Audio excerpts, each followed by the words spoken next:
qui vont mettre la pression. Après, Merci crois beaucoup. pas les parents qui ont pas fait d'études, si par exemple tu viens, tu dis à tes parents: «Tu veux faire, je sais pas moi, tu veux être musicien», les parents qui n'ont pas fait d'études sont pas contents, hein. Tout ce qui est les trucs artistiques, ils savent que voilà, enfin, ils pour eux, c'est pas des métiers. Ils vont se dire: «Bah non, il faut que tu ailles dans un bureau que».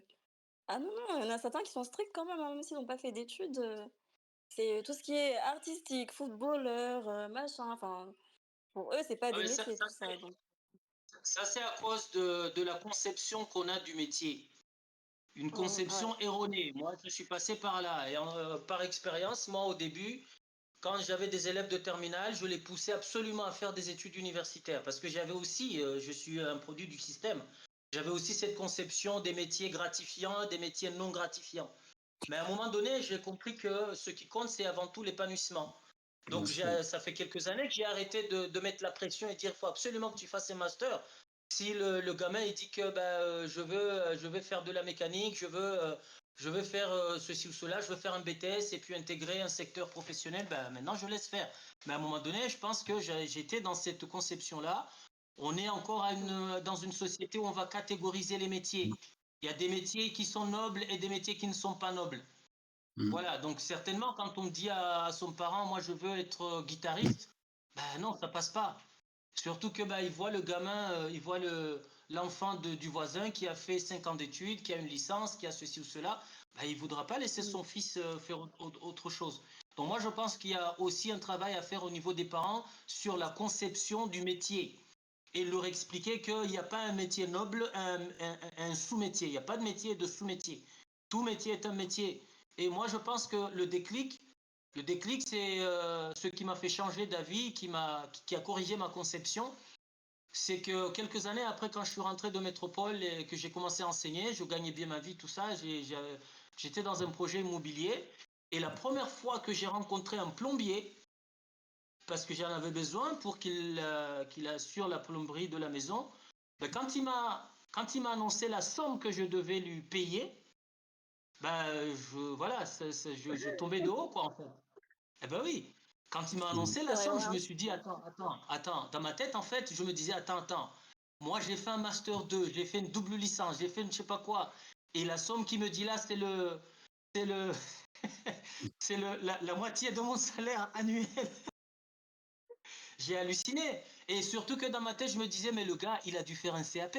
Il a dû faire un BEP, un CAP pour être plombier. Et aujourd'hui, il me réclame la Mm. somme que moi, j'ai dû me taper plusieurs années universitaires pour l'avoir. Et à ce moment-là, j'ai compris. J'ai compris que le gars, il s'épanouissait dans son travail. Il pouvait gagner beaucoup plus que moi qui me suis tapé des années d'études. Et à ce moment-là, j'ai compris, j'ai changé ma conception des choses en me disant que tout métier est un métier. À partir du moment où il y a l'investissement, l'amour de ce que l'on fait, tout peut payer à la fin. Parce que moi, je suis sûr et certain que le plombier, il peut gagner. Là, ce n'était qu'un chantier. Il me demandait une énorme somme. C'était un chantier. Mais peut-être qu'il avait 2 ou 3 chantiers derrière aussi. Donc, je pense qu'il y a tout un travail à faire au niveau de la conception des métiers à Mayotte pour laisser les jeunes s'épanouir dans leurs études universitaires et non pas les embrigader, les conditionner à des métiers parce que on se dit que mon enfant doit absolument faire tel métier pour la fierté de la famille ou autre. Bonsoir à tous. Bonsoir Moussa, Euh, merci Mohamed. Bah, je voulais rebondir par rapport à ce qu'il disait Mohamed. En fait, moi, j'ai eu des parents où c'était le contraire. Je suis rentré au niveau des études supérieures. Pour eux, je devais rentrer dans le monde du travail le plus rapidement possible. Et moi, ma conception, c'était parce que j'avais une certaine expérience au niveau monde professionnel, je voulais avoir à acquérir ces diplômes-là, en fait, pour qu'ils me permettent de viser plus haut. Du coup, moi, je suis tout à fait d'accord avec toi. Il y a une certaine pression des parents. À un moment donné, ils ont une conception dans leur tête. Ils veulent que tu ailles dans le même sens que eux. Sachant que si on n'arrive pas à gérer cette pression, on n'arrive pas à mettre de côté, on va dans le même sens que les parents, sauf qu'on n'est pas épanoui dans son métier. Et moi, au jour d'aujourd'hui, Alhamdoulilah, je suis bien épanoui au niveau de mon métier et je regrette pas du tout, en fait, toutes ces années d'études que j'ai fait, malgré la pression que je recevais pour arrêter les études, pour entrer directement dans le monde du travail. Merci beaucoup pour ce beau témoignage. Est-ce que quelqu'un, Monsieur Tafara, le micro, il y a un souci avec le micro.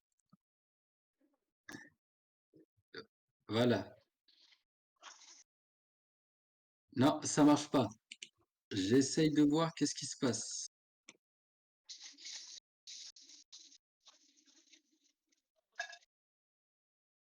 Normalement, c'est bon.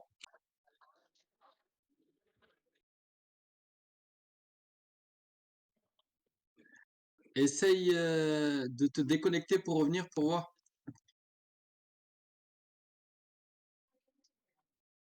En attendant, est-ce que quelqu'un d'autre veut prendre la parole?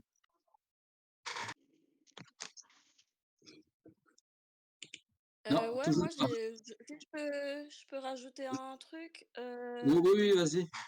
Par rapport à ce qui a été dit là, il y a comme quoi, enfin voilà, faites ce qui vous plaît le plus. Voilà, il n'y a pas d'études qui soient plus, comment dire, qui aient plus de valeur que d'autres en fait. Moi, je suis docteur en pharmacie, mais en ce moment, je suis également étudiante en CAP esthétique parce que j'adore le monde de la beauté, de l'esthétique. Et bah voilà, je suis en CAP alors que j'ai un doctorat. Donc, c'est peut-être un choix que j'aurais pu faire avant, mais voilà, j'ai décidé de suivre ma passion, à côté du travail que je fais. Très, très bon conseil. Merci beaucoup, Allô? Nouria. Oui, c'est bon, Monsieur Tafara. Donc faites Ouais, des vous m'entendez? CAP, c'est bien les CAP. Oui, c'est bon, le micro est revenu. Merci beaucoup. Allô? Oui, T'entends? Ok. Bah, moi, je vous entends pas. Du coup, je sais pas ce qui se passe. Ouais, je disais, récemment, j'ai lu le premier livre de Barack Obama. Je mets là. Il s'appelle Les rêves de mon père. J'avais fait un post sur Facebook où je disais, c'est la plus grande source de conflit entre les parents et les enfants. Parce que souvent, quand on commence à étudier et on a souvent les parents qui sont derrière, qui veulent vous imposer leurs rêves. Tout ce que eux, ils n'ont pas pu réussir ou faire pour X, Y raison, on a tendance à se le soit de manière officielle, bah, les parents te mettent la pression pour que, soit nous-mêmes, en tant que jeunes, on veut faire la fierté de nos parents et on s'impose, on se met ce stress. Dans le livre, justement, Barack Obama, il se mettait cette pression de je veux être meilleur que mon père parce qu'il a fait Harvard, je dois faire Harvard, je dois être avocat et ainsi de suite. Et je me suis dit, ah ouais, en fait, en le lisant, je regardais la perspective sur le territoire, sur certains volets. Je me suis dit, il faut vraiment qu'on arrive à avoir cette discussion auprès de la jeune génération pour leur faire comprendre que vos parents peuvent avoir un rêve. Ils peuvent ne pas comprendre vos rêves, vos aspirations, parce que vous avez vécu autre chose. Mais c'est important de communiquer pour justement accorder un peu les violons. Moi, je suis un peu rebelle, donc je me suis mis en rebelle avec mon père. Et jusqu'à aujourd'hui, j'ai acheté la paix. Hein. À un moment donné, il faut savoir acheter la paix sociale. Mais c'est aujourd'hui, il me dit, ah ouais, mais en fait, pendant ces 20 dernières années, tu t'es mis en opposition. Et aujourd'hui, quand il regarde ma situation, il me dit, bah, t'es bien en fait. Je dis, parce que tu m'as pas laissé, je me suis imposé. Et je me dis, sur d'autres jeunes, j'ose pas imaginer ce que ça aurait pu faire. Et je pense qu'il est important d'avoir cette réflexion en tant que jeune aujourd'hui, et cette discussion entre les parents qui ont fait des études, parce que je connais aussi des parents, comme il a dit Mohamed tout à l'heure, qui ont fait des études, qui veulent absolument que leurs enfants fassent mieux. Je dis, mais quel est l'intérêt? Si le gars, l'objectif c'est quoi? Toi, t'as gagné ta vie. Si lui gagne sa vie demain, t'as réglé le problème, mec. Par contre, si tu vas le forcer à faire des choses qu'il n'aime pas, il peut faire des choses qui, à un moment donné, à te faire regretter. Il est important de vraiment, encore une fois, je préfère plutôt me concentrer sur les jeunes que les parents, parce que je dis toujours, ceux qui ont 40 ans aujourd'hui, c'est bon, ils vont mourir dans 20-30 ans, c'est bon, oublions-les. Par contre, la jeune génération qui arrive, qui a 15 ans, 25 ans aujourd'hui, si on les accompagne pas, on les oriente pas pour qu'ils s'orientent dans ce qu'on a besoin sur le territoire, dans les enjeux que nous avons, ça va être compliqué les 50 prochaines années, quoi. Mayotte. Merci beaucoup. Je sais pas si vous Est-ce m'entendez. que quelqu'un souhaite rajouter quelque chose? Je t'entends pas. Pourquoi je t'entends pas? Oui, on a un petit jeune qui s'appelle Lady qui va nous rejoindre pour s'exprimer.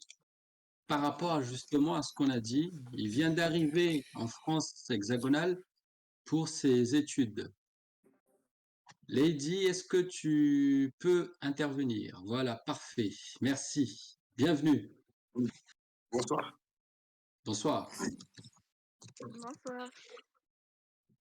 Vous m'entendez? Oui, vas-y. En fait, moi, j'ai vécu la même chose, en fait. J'ai vécu la même chose. Moi, quand j'étais en classe de quatrième, on a fait, on faisait la boxe comme matière en EPS. Donc, moi, je me voyais à l'aise, quoi. Je suis parti voir mes parents pour leur dire que je souhaite entamer une carrière de boxeur professionnel. Les parents n'ont pas apprécié. Voilà, ils ont dit non, ça, c'est pas un métier, ça, c'est pas un truc pour être fier. Pour eux, c'est pas. En fait, ma mère, elle pense que si je suis boxeur, je serai plus à Mayotte. En fait, elle veut que quand elle souffre, je sois là. Donc, pour elle, elle dit que non, non, non, ça, c'est pas un métier, c'est pas un truc à faire, quoi. Donc, ça m'a perturbé mes objectifs. Je suis là, je fais que je peux, voilà. En fait, je voulais juste te dire que j'ai vu que la même chose. Vous m'attendez? Oui, oui, oui, oui, oui, oui. Voilà, en fait, c'est ça. Je voulais juste te dire Et- que j'ai vu que la même chose. Voilà, je suis dans le déni un petit peu. Là, ça m'a perturbé un peu mes objectifs. Voilà. Merci beaucoup, Lady. Et aujourd'hui, quel est ton objectif aujourd'hui? Bon, ça, c'est l'avenir qui dira qui je suis vraiment. Mais Mais pour est-ce- l'instant, mon objectif pour l'instant, c'est avoir mes diplômes d'abord. Mes diplômes, surtout, voilà, ça et l'important. pourquoi, et pourquoi tu veux ce diplôme? Parce que ça Qu'est-ce que tu veux, doit m'aider à qu'est-ce mes que tu veux en objectifs. faire de ce diplôme? Qu'est-ce que tu veux en faire de ce diplôme? Justement, Excuse-moi. les diplômes vont m'aider dans mes objectifs. Voilà, j'ai sur la tête et je n'ai pas envie de le raconter. Moi. Et là, je pense que je mange du jeu. Bon, D'accord. Merci beaucoup. Est-ce que quelqu'un d'autre souhaite s'exprimer avant qu'on conclue ce deuxième épisode du Discord samedi? Merci beaucoup, Lady. ça,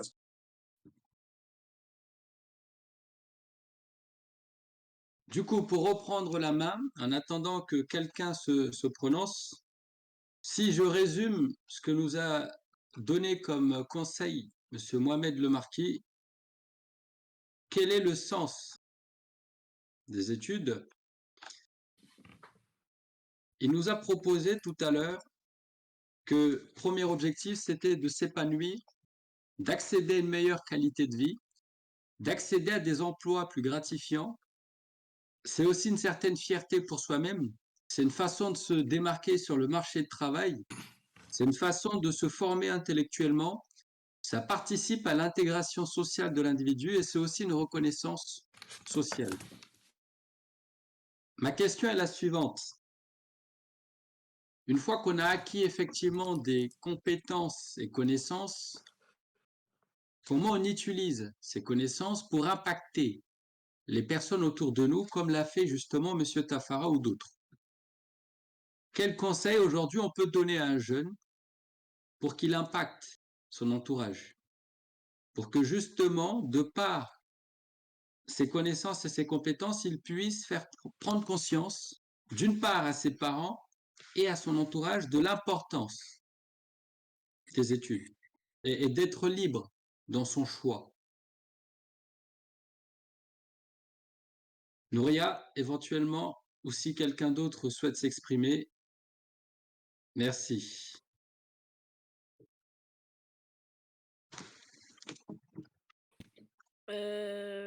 Alors, pour moi, une fois que tu as les connaissances et les compétences, si tu veux avoir un impact dans ce monde, je pense que le seul conseil que je peux donner, c'est de oser. Parce qu'on a tendance à avoir cette peur ou cette gêne d'aller faire les choses qu'on a envie de faire, d'aller impacter. On se dit souvent, «Ah, mais qu'est-ce que les gens vont dire?» Par exemple, si demain je vais aller, devant un lycée pour, parler de mon parcours, pour dire, aux Mmh. étudiants, c'est quoi l'intérêt de faire telle étude et cetera. Si aujourd'hui j'ai peur parce que, bah, voilà, j'ose pas, j'ai peur de ce que les gens vont dire, en fait, tu n'avanceras pas et l'idée, c'est de transmettre. Une fois que tu as les connaissances et les compétences, tu les utilises dans ton quotidien, tu les utilises au travail et cetera. Maintenant, il faut passer à une étape au-dessus, c'est la transmission. Et si tu Mmh. n'oses pas, si tu enlèves pas tes peurs qui te limitent, en fait, tu vas pas aller à cette prochaine étape. Donc voilà, moi, c'est il faut oser, tout Mmh. simplement. Merci. Nasrine ou Moussa, je vous en prie. Moi, ce que je voulais dire, c'était juste par rapport aux intervenants qui sont montés aujourd'hui. Moi, j'aimerais qu'ils partagent justement leurs contacts, puis que les gens puissent aller les voir s'ils ont besoin de conseils ou s'ils ont besoin de parler avec quelqu'un, qu'ils aillent les Mmh. voir ou sinon passer directement. Après, le mieux, ça serait de passer directement par le Discord et qu'on puisse centraliser en fait les informations partagées. Parfait. Comme ça, s'il y a d'autres personnes qui se posent les mêmes questions, qui puissent directement lire les témoignages ou les conseils partagés par les intervenants. Merci. Monsieur Tafara a partagé ses coordonnées sur le chat et il est accessible sur Discord pour celles et ceux qui souhaitent discuter avec lui. Merci beaucoup. Mouslimati, Nawal et Nasrine qui souhaitent s'exprimer avant qu'on conclue ce deuxième épisode. Je t'en prie, Je peux? Nasrine.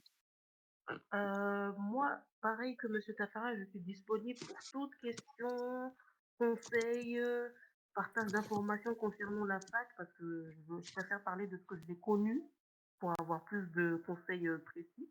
Donc, j'ai fait la fac, j'ai fait Erasmus, j'ai fait des études à l'étranger, en Espagne notamment, j'ai fait des études Mm. en métropole pendant beaucoup de temps. Donc, tout ce qui est de ces thématiques-là, je suis volontiers, 1, 2, 3. Je suis ouverte à toutes questions et conseils, etc. Si ça peut aider le petit frère, la petite sœur, etc. Moi, je suis l'aîné de ma fratrie et mes parents n'ont pas fait la fac. J'ai pas de grand frère ou grande sœur pour m'aider dans tout ça. Donc, au jour d'aujourd'hui, je trouve que c'est très, très important de pouvoir transmettre des choses, comme a dit Nouria, pour que bah, la génération qui vient, elle ait moins de mal que nous. Je pense Mm. à la première génération qui est arrivée à faire des études en métropole. Je me dis, Dieu, qu'ils ont dû galérer. Qu'est-ce qu'ils ont dû galérer? Il n'y avait pas la DASU, etc. Maintenant, il y a tout ça. Par contre, tout ce qui est DASU, etc., je ne sais pas. Mais tout ce qui est vie étudiante, je suis ouverte à tout ça. Et je dirais que mon plus beau conseil que je peux vous donner, c'est informez-vous et osez aller demander des questions. Surtout informez-vous parce que vraiment, avoir accès à l'information, ça change tout. Avoir accès à Mais- l'information, ça change tout. Sachant que maintenant, on est une génération hyper connectée, mm. mais je vais malheureusement constater que les gens ont beau être connectés, ils ne savent pas forcément où trouver l'information. Merci beaucoup pour ce beau témoignage et ces belles paroles. Mouslimati, éventuellement, est-ce que tu souhaites t'exprimer avant qu'on conclue? Bonsoir tout le monde. Bonsoir. Alors moi, Bonsoir. c'est Moustamati, j'ai actuellement 20 ans et donc j'ai souhaité prendre la parole après le témoignage de Lady. Je Oui. sais pas si, étant donné que c'est bientôt terminé, je vais pas trop parler longtemps de ma situation ou de mon parcours. J'ai pas un bac ES. Et après ce bac ES, je n'avais aucun exemple familial parce que mes parents n'ont pas fait d'études. Et je n'étais, jusqu'à mes 18 ans, j'avais sorti du territoire de Mayotte. J'ai dû partir. Je suis partie pas très loin à La Réunion. Je me suis dit, c'est assez simple. Après mon bac ES, je me suis dit, ben, AES, c'est assez logique par rapport à ce que je faisais, que ça allait être facile, que ça allait bien se passer. Arrivé à La Réunion, rien à voir. Ils parlent une autre langue. Les cours sont souvent en créole parce que les profs, ils parlent en créole. C'est comme nous à Mayotte, quand les profs arrivent, ils commencent aussi à parler en vrai pour ne pas se faire insulter. Bah, c'était la même chose à La Réunion. Et souvent, je comprenais pas. Et donc après, ma première année, j'ai redoublé. J'ai refait je l'ai refait, j'ai redoublé encore une fois. Et à chaque fois, je me disais, c'est peut-être parce que je révisais pas ou parce que je profitais trop de ma jeunesse. Mais j'ai commencé à redoubler ma troisième année et j'ai fait ce qu'on appelle le service civique à la mairie de Saint-Denis. C'était aussi un moyen pour moi de voir si ces études-là avaient de l'importance pour moi. Et j'ai fait 8 mois et ça allait pas.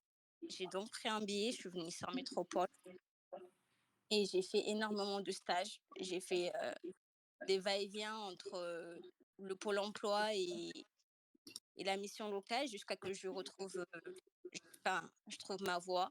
Aujourd'hui, je suis préparatrice en pharmacie. Je suis diplômée qu'il y a quelques mois. Et en gros, pour dire qu'il est très important, et très, très important de faire des stages. Juste tout à l'heure, ça a été dit, faire un parcours scolaire, avoir eu d'expérience dans le domaine où on envisage d'y être, Mm. comment je pourrais dire ça? C'est vraiment, je sais pas, c'est comme aller dans un chemin sans savoir où y aller. Il faut vraiment faire des stages, c'est très, très important. Ça permet de savoir si c'est ce qu'on veut faire. Moi, j'ai profité de mon année sabbatique pour faire des stages en tant que pédiatrie, secrétaire médicale, infirmière. J'ai j'ai fait aussi un stage à la police. Je me suis dit, je vais prendre un an.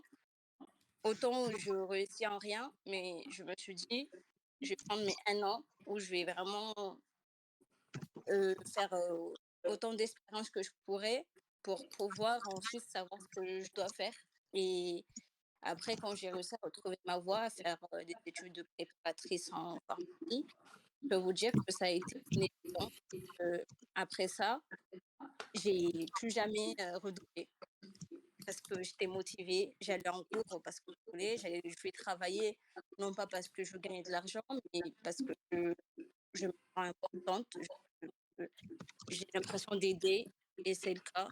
Donc, pour dire à toute cette nouvelle génération que profitez de vos années, de vos vacances, au lieu de ne rien faire, allez faire des stages par-ci par-là, même si vous ne gagnez pas d'argent, mais ça vous fera de l'expérience et vous saurez vous projeter sur votre avenir. Tout pour moi. Merci beaucoup, Mouslimati. Une dernière personne, Nawal, je t'en prie, et on va clôturer l'émission. Oui, vous m'entendez? Oui, Oui. Oui, bonsoir à tous. Non, c'était juste pour répondre à ta question de fin oui, merci, sur je la t'en partie prie. impact. Moi, je rejoins ce que disait Tafara tout à l'heure, mais en même temps, donc si je peux juste faire un petit ajout, c'est que, en tout cas, de ce que je comprends, parce que moi, ça fait à peu près 4 ans maintenant que je suis en activité, et parfois, on se prend pas mal de murs, pas mal de freins psychologiques de la part des gens qui sont en face. Mais il faut pas perdre en fait de vue le fait qu'on a une identité avant tout et on a des valeurs. Et c'est ça qu'il faut défendre. Donc quand vous avez des idées ou des ambitions, ben, en fait, si vous vous limitez au fait qu'il y a des a priori qui sont en face de vous, vous n'irez pas loin. Donc à un moment donné, le combat, il s'arrête pas au moment où on a le diplôme, mais il commence à ce moment-là en fait. Donc du coup, une carrière, parce qu'aujourd'hui, il y a beaucoup de gens qui sont encore carriéristes. Il faut comprendre que le monde, ce monde-là aujourd'hui n'existe pas. Tous les 3 ans, vous allez changer de métier ou changer de poste. Et il y a des évolutions technologiques en permanence. Et il faut tout le temps, sans cesse, se remettre en cause, pour prendre le recul et toujours revoir en fait les choses, rabattre les cartes. Mais le plus important, c'est pas d'oublier ce pourquoi on se bat. Et souvent, en face, on sera confronté à des gens qui veulent toujours nous détourner de nos ambitions. Donc c'est vraiment ça. Merci beaucoup pour ce beau témoignage. Une dernière personne, Monsieur Bakar, président de l'association Mayotte-Braise. Merci. Oui, bonsoir tout le monde. Bonsoir. Donc, je me présente brièvement, excusez-moi d'intervenir très tardivement. Merci à toi. Donc, je suis le président de l'association qui s'appelle le Mayotte Braise et sur la Bretagne. Taisez-vous. C'est sur la Bretagne. Donc, notre siège, c'est à Lorient et on est partenaire avec Émancipé. Hein. Donc, on aura l'occasion de se voir bientôt. Partenaire aussi avec Discord des étudiants. Donc, tout ça. Bon, juste pour vous dire, c'est que l'émission est très intéressante et je remercie vraiment sincèrement l'équipe Discord d'avoir eu Merci. encore une fois l'idée de créer cette application. C'est une application très très utile qui va aider à toute notre future génération, même nous aussi hein, actuellement, même si on n'est plus étudiant. Pour info, maintenant je suis fonctionnaire de la ville où j'habite hein, et j'étais aussi étudiant et président de l'association depuis 2010. Donc, tout ce que vous avez dit, en tout cas par rapport aux études, c'est des sujets vraiment très, très intéressants. Donc, comme il y en a certains qui ont dit, c'est que les jeunes de maintenant sont très connectés. Donc, à nous de transmettre vraiment tous les moyens possibles, par tous les moyens avec les réseaux qu'on a, pour qu'on puisse avoir plus de personnes pour visiter nos sites afin de dispatcher vraiment nos idées à tous les jeunes, pas que jeunes, même professionnels, hein, parce que nous, à Mayotte, on a plein de compétences, plein de talents, etc. etc. Donc, on va unir toutes ces forces-là pour réussir ensemble, quoi. Voilà. Donc, en tout cas, je tenais juste à remercier toute l'équipe présente qui font tous les préparations aussi derrière les écrans, qui manipulent les claviers, etc., etc. Vous travaillez vraiment formidablement bien. Voilà. Merci beaucoup. Merci. Du coup, pour clôturer, un dernier mot, Monsieur Tafarak, invité d'honneur. Non, je ne suis pas l'invité d'honneur. Un message pour Non, les jeunes en général. je prends souvent l'exemple, j'ai partagé là de quelques chansons, parce que j'écoute aussi pas mal de musique. C'est qu'on n'est pas condamné à l'échec, en fait, sur notre territoire. Souvent, moi, j'entends ça quand j'étais étudiant. On parle d'échec souvent, mais je dis souvent, on n'est pas condamné à l'échec. On n'est pas condamné aux échecs. On peut aussi réussir. Il y a des Maoris qui réussissent, il y a des Maoris qui sont médecins, il y a des Maoris qui sont pharmaciens, nous en avons ici. Il y a des Maoris chefs d'entreprise, il y a des Maoris partout aujourd'hui. Certains se cachent parce qu'ils se disent, ouais, on ne veut pas attirer le mauvais œil. Moi, je dis, bah, s'il y en a un qui a réussi, c'est que les autres, on peut aussi réussir chacun à notre niveau dans ce qu'on veut. Et il faut vraiment que vous preniez le bâton, que les jeunes puissent rêver plus grand pour justement atteindre les objectifs et sauver le territoire. C'est pas avec les autres, c'est pas les gens de l'extérieur qui vont venir nous sauver. Je me dis, si les Maoris et nous, on ne prend pas le bâton à bras le corps pour réussir et revenir sur le territoire, changer les choses, c'est pas les autres qui vont le faire à notre place. Aujourd'hui, on a beaucoup d'exemples de Maoris qui réussissent à Mayotte, mais il en faut 10, 15 fois plus. Moi, je me souviens, il y a 10 ans, quand je suis arrivé à Mayotte en tant que chef d'entreprise, les gens se foutaient de ma gueule dans des réunions, quoi. Aujourd'hui, on est une centaine de chefs d'entreprise avec plus de 50 salariés. Quand on parle, les gens tremblent. Ils disent, ah ouais, mais maintenant, les Maoris... Donc, je me dis, aujourd'hui, il faut qu'on continue ce combat pour gagner en termes d'éducation, de compétences, pour venir faire valoir nos compétences sur notre territoire. Nous sommes chez nous à Mayotte. Hein. Bien sûr. Moi, partout où je vais, il y a des endroits encore, on me dit, t'es sûr que t'es Maoris? Je dis, et donc, c'est quoi le problème?